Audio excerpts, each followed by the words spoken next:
राजनीति नैरेटिव पर की जाती है, लिहाजा बीते काफी समय से कांग्रेस बीजेपी सरकार के खिलाफ पूरे देश में वोट चोरी का नैरेटिव गढ़ने की कोशिश कर रही है।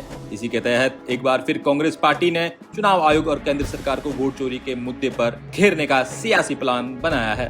प्लान के तहत ही कांग्रेस पार्टी ऐतिहासिक रामलीला मैदान में वोट चोरी गद्दी छोड़ महारैली कर रही है, जिसमें कि कांग्रेस के कद्दावर से लेकर बड़े बड़े राजनीतिकार नेता पहुंच रहे हैं। वहीं कांग्रेस के कई कार्यकर्ता भी देश के अलग अलग इलाकों से पहुंचे हुए हैं।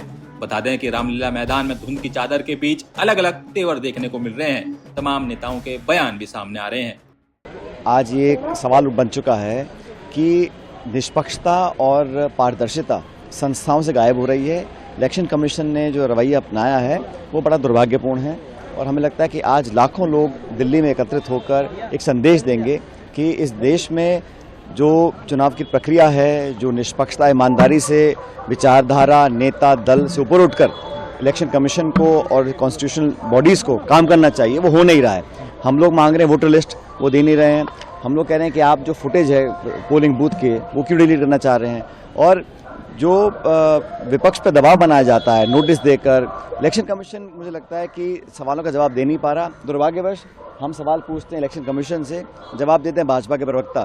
तो आज ये महारैली हम लोग आयोजित दिल्ली में कर रहे हैं। पूरे देश के कार्यकर्ता इकट्ठा होंगे और लोगों की आवाज़ बनकर ये सवाल पूछेंगे कि एक ट्रांसपेरेंट और एक निष्पक्ष जो इलेक्शन कमीशन को काम करना चाहिए वो कर नहीं रहे हैं। और ये जनता चाहती है कि न्याय हो। चुनाव में हार जीत होती रहती है, मसला हार जीत का नहीं है। मसला ये है कि वोट का अधिकार सबको मिले, इलेक्शन ट्रांसपेरेंट हो और मिसयूज ना किया जाए एजेंसीज का और कॉन्स्टिट्यूशनल बॉडीज का। तस्वीरों में भले आपने अलग अलग तेवर में सरकार का विरोध कर रहे नेताओं और कार्यकर्ताओं को देखा होगा, लेकिन तेवरों के बीच एक क्लेवर मिसिंग नजर आ रहा है। वो है रैली में कांग्रेस के बड़े ही नेताओं को बुलाया जाना और इंडिया गठबंधन में शामिल अन्य दलों के नेताओं को न बुलाना, जिससे अब बड़े सवाल उठना शुरू हो गए हैं कि क्यों कांग्रेस ने इंडिया गठबंधन में शामिल अन्य दलों के नेताओं को नहीं बुलाया, जबकि विपक्ष के बड़े नेता कांग्रेस का वोट चोरी के मुद्दे को लेकर चल रहे विरोध में उनका साथ दे रहे हैं। यही नहीं, राहुल गांधी तो एसआईआर और वोट चोरी को लेकर अपने इंडिया गठबंधन के साथियों के साथ साथ दिखाई दिए हैं। फिर इतनी बड़ी महारैली और इंडिया गठबंधन के साथियों को न बुलाना कई तरफ इशारे कर रहा है।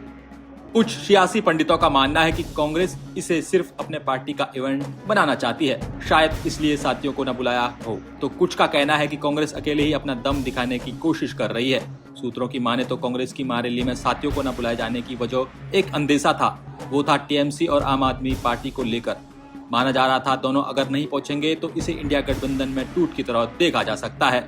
वहीं अखिलेश भी इस इवेंट से दूरी बनाकर किसी और सपा के नेता को भेजते, जिससे मजबूत संदेश नहीं जाता। हालांकि ये बात भी उठ रही है कि कांग्रेस ने अन्य दलों के नेताओं को न बुलाकर गलती की है, क्योंकि छत्रपुर की वजह से 2014-2019 के लोकसभा में खराब प्रदर्शन करने वाली कांग्रेस 2024 के लोकसभा चुनाव में 99 के आंकड़े तक पहुंची थी। भले बाद में राज्यों में हुए इलेक्शन में उसका प्रदर्शन अच्छा न रहा हो। मसलन बिहार में तो उसके प्रदर्शन ने सोचने पर मजबूर कर दिया, जबकि बिहार में राहुल गांधी ने वोट चोरी एसआईआर को लेकर ही वोट अधिकार यात्रा निकाली थी, लेकिन फिर भी असफलता हाथ लगी। बहरहाल जो भी हो, कांग्रेस रैली कर वोट चोरों के मुद्दे पर आक्रामक नजर आ रही है। बस देखने वाली बात यह है कि दिल्ली के बाद किस दिशा स्थान में वोट चोरी के मामले को उछाल कर कांग्रेस अपना सियासी ताना बाना बुनती है। Bureau report, Punjab Kesari TV. हमसे जुड़े रहने के लिए हमारे YouTube चैनल को सब्सक्राइब करें और नई वीडियो की नोटिफिकेशन के लिए बेल आइकॉन को दबाएं। अगर आप ये वीडियो Facebook पर देख रहे हैं तो लाइक जरूर करें और ज्यादा से ज्यादा शेयर करें। धन्यवाद।